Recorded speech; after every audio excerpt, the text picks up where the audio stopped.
Welcome to this Thunder Days tutorial. Last week we talked about getting a good guitar tone. This week we're going to talk about arranging. Now unfortunately, if you're not doing like a cover of something, this video is probably going to be pretty useless to you. You want to learn more about songwriting and stuff like that, I can't really help you. I'm not really good at that.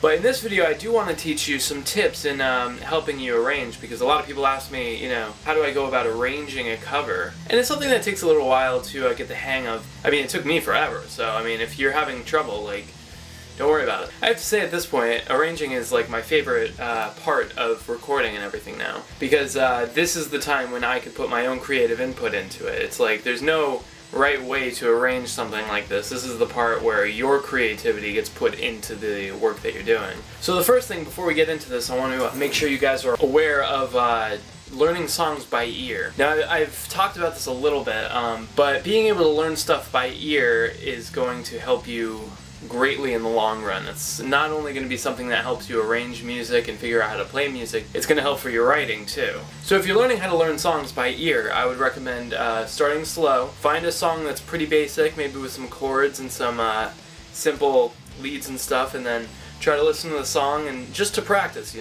just kind of try to figure it out slowly. I mean, don't tell me that there's anything in guitar that didn't take you like a little while and a lot of practice to get used to. This is just another one of those things. So practice learning by ear, and then once you've got that down, we can start figuring out how to arrange a cover. So you guys are probably wondering what cover I've chosen to use for this tutorial. Remember I was saying that it's more enjoyable to pick a song that's not really well known, and so that you can put your own heart into it and stuff. So for the purpose of this tutorial, we're going to do the Tetris A theme. Now I know, it's really obscure, and not a lot of people know it. I mean, at first I was afraid of doing it because I knew nobody would say it. I mean, no one knows that song, right? The first thing you want to do is you want to find your the MP3 or whatever of your song. Second thing you want to do is you want to set up your DAW so that you can actually use it. And the third thing you want to do is you might want to try to find a MIDI. Now later I'm going to tell you about MIDIs, but for right now, your priority is the MP3 by itself. Trust me. Alright, so let's get started. The first thing we're going to do is we're going to open up our DAW. Alright, so here we are in Mixcraft. Let's record yourself or your band. First option there. Alright, so let's make sure you got everything where it needs to be. Alright, so you're going to click File, and then you're going to go to Preferences. And you should have this one on. It's ASIO if you're using an interface. I've seen Mixcraft use this, FL Studio uses this. I'm not exactly sure what it means, like awesome sauces and ovaries, I don't know. And yeah, usually by default it'll have a wave selected. You don't want any of this shit. You want ASIO, as people call it. Alright, so after you've got that selected, we're going to click OK. You should be all set to go. You just arm and record. But what we're going to do, we're going to open up the actual file here. This is the MP3 file that I was telling you to get. You're going to pop that in there. So the first thing that I do in Mixcraft, I know GarageBand has something similar to this. We're going to go to Sound and adjust to project tempo, and it's going to figure out what the tempo of the song is. Right here, 149.281, which is pretty much 150. It won't really matter. So we're going to set that at 150, and then using the snap off. Now I'm going to get a ton of comments from you guys saying, why does it keep snapping to things? It's because you have it on snapping to things. Alright, so we're going to move this to the beat, which is right here. So, I mean, if we were to have it in the original tempo, it would be like...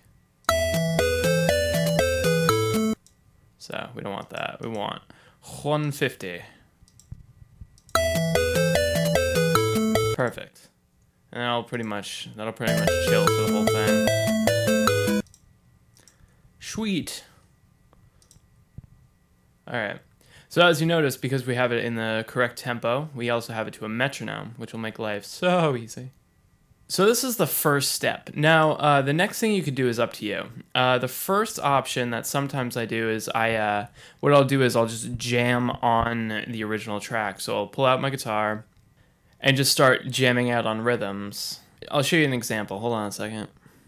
Alright, so here's just a quick little rhythm guitar thing I recorded, and I mean, recording is pretty easy. I mean, on pretty much all DAWs, you click the big red shiny button and you fucking play. I'll get more into recording tips in the next video, but for now, let's just focus on trying to get down something to, you know, record. So this is just something, you know, I just jammed on. I mean, this is usually what I'll do. I'll listen to the song a few times, and then by ear, I'll figure out like a good rhythm guitar thing that might work with it. So here's what I just came up with.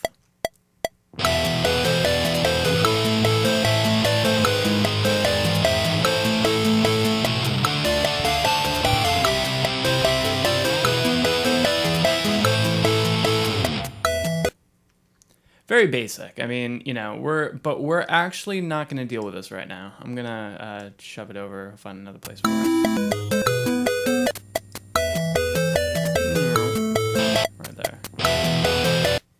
Cool. All right. So the other approach to doing this is, you know, it doesn't really matter what you do because either way works. So here's another technique that I'll use. I call it, I know it's probably got another name, or the name that I picked means something else, but I call it audio tracing. Now, what this is I literally just listen to the song and just record a lead over it. It's kind of like, you know, tracing a picture, except I'm tracing the lead guitar over something. So let's see. So pretty much what I do is I listen to the song.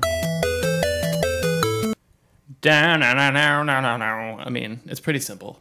So pretty much what I do is I try to figure out the whole thing, and then by ear I'd figure out what the notes are. So I'll record a quick little thing and show you.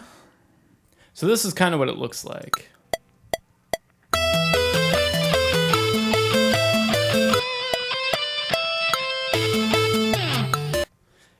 And all I did to do that was I just listened to it. I figured out what the notes were slowly, just by, you know, click play, click play. So I was like, and then you know, just figure that out and just keep singing it and get the two notes and just keep doing it. Dude, it probably sounds really crazy right now, but trust me. Further down the road, this is going to get so much easier for you. Like, it's so good. All right, so I just did that, and I got this. Like,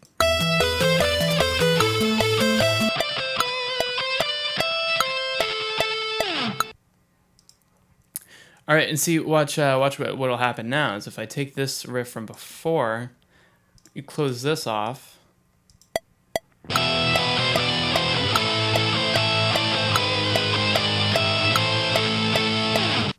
Pretty badass, huh? All right, so here's two ways. You start with a rhythm guitar or you start with a lead guitar, and you get a pretty good idea of what to do. Now, don't worry about making this good now. This isn't going to be the final recording. We're actually going to, all we're doing here is just plotting where we want certain tracks. Don't try to be perfect with this recording. We're going to go back and re-record it, because when you come back to it, you might want to change some stuff. Personally, I hate it when everyone does the flutter, the like in the main part, so that's why I didn't do it. So the next step would be to make a drum track. Now, I don't know if you're gonna fucking play drums. I mean, that'd be cool, but what I do is I use EZdrummer. So I'll just give you a quick idea of how I would go about doing that. So what I do is I go to track, add new track, virtual instrument track. We're gonna drag that to the top just for organizational purposes. VSTI, EZdrummer, edit. All right, so pretty much if you don't have EZdrummer, holy shit. There are so many people who just don't know how to fucking put EZdrummer into their VSTI folder. I'm not going to actually show you literally how to do it. It's really fucking simple. Once you buy EZdrummer, it'll give you the VSTI, and you just drag it into your computer's VSTI folder. If you don't know where that is, fucking Google it. I mean, seriously. I mean, this video is on arranging, not fucking moving files, so I'm not going to show you how to move files. I'm going to show you how to fucking arrange. Alright, so now that once this thing is done, it means EZdrummer has loaded. Holy shit. Let's dive into this. Alright, so you create a new instrument clip. Remember, I mean, this is all stuff you can do in any other DAW. So, I mean, I'm not performing any sorts of witchcraft to make these things happen. So the first thing you want to do is you want to make a drum track. Now, I don't really recommend jumping in and, you know, trying to create your own drums from scratch right off the bat. So what you can do is you can go to Open Grooves, Easy Drummer Pop Rock, and look at all of these awesome presets. Oh my god, so good. And for the most part, these are good, you know what I mean? Like, oh, dude. Dude, hell yeah. I don't even know what I'd use that for, but it's awesome. But yeah, no, these are good. These were made by the people, made the program, so they know what they're doing. So start with this. Let's just take a random, like, I don't know, that one. Hard closed. What you do is you take the thing and you just drag it on. Here, let's delete this one, or actually let's just move it over so we can use it later. All right, and then from right there you got, yeah, and you can loop it for the entire cover if you want. I'm just kidding, don't fucking do that, that's annoying. Yeah, like it works, and you've got, like, what is this? Like all of these playing variations with all these different grooves, you know, different feels, 4/4 straight, 4/4 shuffle. I mean, you got this. You got this, dude. But say you want to make a completely unique drum set. You know, you've always wanted to be a drummer. Just this is the closest you can get. So the first thing you want to do is you want to learn what each of these do. Now, this takes a lot of trial and error. I mean, yeah, it takes a lot of that. Fucking around with it. I'll tell you right now, C3 is a bass drum. Hell yeah. And then E flat is a snare. So I mean, right there you got C, E flat. I mean, pretty straightforward. Let's go ahead and add a cymbal. I don't know where the fuck that is. Yeah, right there, I guess. Damn. And then like a hi-hat maybe. That's not a hi-hat. That's fucking tom. There it is. No, right fucking there. There it is. All right. Just do it on every other beat. Here. That was a pretty basic beat. It's just a. It's pretty appropriate. But yeah, that's all you do. And there are a lot of fucking drums. You know. Just fucking go crazy. The other thing I should make you aware of is dynamics for drums. Now this is absolutely essential. It's not optional. You need to do your dynamics here, and that's all velocities here. And pretty much all you need to do that in Mixcraft is turn this thing down. Maybe I want to turn the hi-hats down. You just draw these things on here. Keep it random. Don't make everything the same number, or else it starts sounding fake. So that's like a, or if I were to, there's a difference. And if I were to just kind of like, that's gonna sound like shit, but you get the idea. Like if this was louder, I don't know. I mean, it's sounding more real. It sounds like it's not a fucking computer doing it. So, but for now, I like to keep it all up so that I can hear every note. You can loop that forever. Yay! You're like every other YouTuber who loops drums forever and ever and ever, no fills. See, like, that's all you do, and then you add some bass, possibly exactly what you did for the rhythm guitar, because that's apparently what everybody does these days, or including me. Pretty much this is what I'm going to do. I'm going to sit here and record all these parts. I mean, that's the best way to do it, and it's the most correct way to do it. Because once you start reading tabs and stuff, people are stupid. They don't know how to play guitar. They just want to put their shit on the internet and be helpful and give meaning to their lives or something. All right, so now you're probably asking why I wanted you to download a MIDI. A good place to find MIDIs is vgmusic.com, I think it is. I think it's a .com. I hope I'm right. Oh, shit. vgmusic.com. That's a good place. If you can't find it there, good luck, because they've got like all of the good video game MIDIs. So let's just open up this folder, and here's my MIDI, GB Tetris A theme. Give credit to whoever made that in the description. And then you just drag it on like the MP3 and watch this. This is badass. Holy shit. Oh, well, let's get that Easy Drummer off there. What is that, Family Jewels 7X, you may ask? Well, this is going to actually show you every fucking track in the song by itself, so you can literally solo it.